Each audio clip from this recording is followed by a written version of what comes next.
राज्यात मागील काळात अनेकांनी कुणबी प्रमाणपत्र घेतलं। आता कुणबी प्रमाणपत्र घेतलेल्यांना राज्य सरकारने दिलेल्या आरक्षणाचा लाभ घेता येईल का असा प्रश्न निर्माण झालाय। पाहूयात।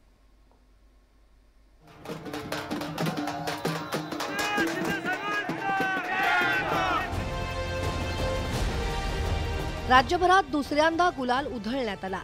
विधिमंडळाच्या विशेष अधिवेशनात दोन्ही सभागृहांमध्ये एकमताने मराठा आरक्षणाचं विधेयक मंजूर करण्यात आलं।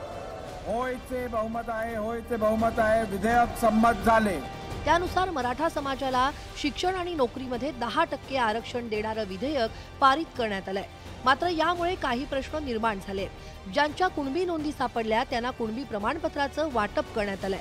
ज्यांनी कुणबी प्रमाणपत्र घेतलंय त्या मराठा समाज बांधवांना 10% आरक्षणाचा लाभ घेता येईल का याविषयी आता चर्चा सुरू झाली आहे। ओबीसीतल्या 19% आरक्षणामध्ये कुणबी प्रमाणपत्र धारकांचा समावेश होतो आणि त्या अंतर्गत असणाऱ्या 585 जातीचे जे प्रवर्गातले लोक आहेत ते जे कॉम्पिटिशनमध्ये भाग घेतील त्याच्यामध्ये स्पर्धात्मक ह्याच्यावर मराठा समाजातल्या कुणबी घटकाला तिथे जावं लागेल।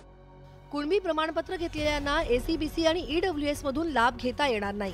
त्यातच ओबीसीमध्ये जास्त जाती असल्यानं अधिक संघर्ष करावा लागणार आहे। तर दुसरीकडे मराठा समाज बांधवांनी नवा मुद्दा उपस्थित केला।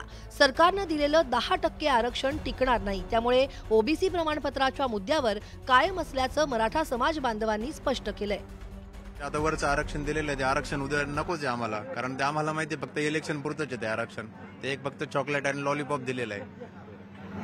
तुमच्याकडे जे प्रमाणपत्र आहे त्याचा तुम्हाला फायदा होईल का? फायदा त्याचा मला झालेला आहे। माझ्या मुलीला त्याच्यात ऍडमिशन पण भेटलेलं आहे फ्रीमध्ये। आरटी मधून ऍडमिशन पण झालेलं आहे। पण